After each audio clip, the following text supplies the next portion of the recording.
Hi, എല്ലാവരും സുഖമായിരിക്കുന്നു എന്ന് വിചാരിക്കുന്നു. ഇന്ന് നമുക്ക് ഒരാളുടെ ജന്മദിനത്തിൽ എന്തു ചെയ്യണം ആത്മീയ മാർഗത്തിലൂടെ. ഒന്നാമത്, ഗുരുവിനും കൃഷ്ണനും നന്ദി പറഞ്ഞുകൊണ്ട് ദിവസം ആരംഭിക്കുക. 2, കൂടുതൽ ജപിക്കുകയും ഹരികഥ കേൾക്കുകയും ചെയ്യുക. 3, സേവ ദാനധർമ്മം ചെയ്യുക. 4, പാചകം ചെയ്ത് കൃഷ്ണന് പ്രത്യേക ഭോഗം അർപ്പിക്കുക. 5, ലൗകിക പാർട്ടി മാനസികാവസ്ഥ ഒഴിവാക്കുക. 6, ഭക്തരെ സേവിക്കുക, അവരുടെ അനുഗ്രഹം വാങ്ങുക.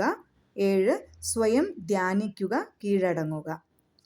ശ്രീല പ്രഭുപാദരുടെ സാരാംശം: ജന്മദിനം എന്നാൽ നമ്മൾ ആസ്വദിക്കുന്ന ഒരു വർഷം കൂടി കഴിഞ്ഞു പോയെന്നാണ് അർത്ഥമാക്കുന്നത്. എന്നാൽ മരണം വരുന്നതിനു മുൻപ് കൃഷ്ണബോധത്തിൽ ഈ ജീവിതം പൂർണ്ണമാക്കാൻ എന്നെ അനുവദിക്കൂ എന്ന് എടുക്കുക. ശുപാർശ ചെയ്യുന്ന ജന്മദിന പ്രാർത്ഥന: ഓം ശ്രീ ഗുരു ഗൗരംഗൻ, ഇന്ന് എൻ്റെ ജന്മദിനത്തിൽ ഞാൻ അഭയം തേടുന്നു. ദയവായി എന്നെ പൂർണ്ണമായും നിങ്ങളുടെ പാദസേവനത്തിൽ ഉൾപ്പെടുത്തുക. ഒരു നിമിഷം പോലും ഭൗതികമായ മായയിൽ പാഴാക്കരുത്.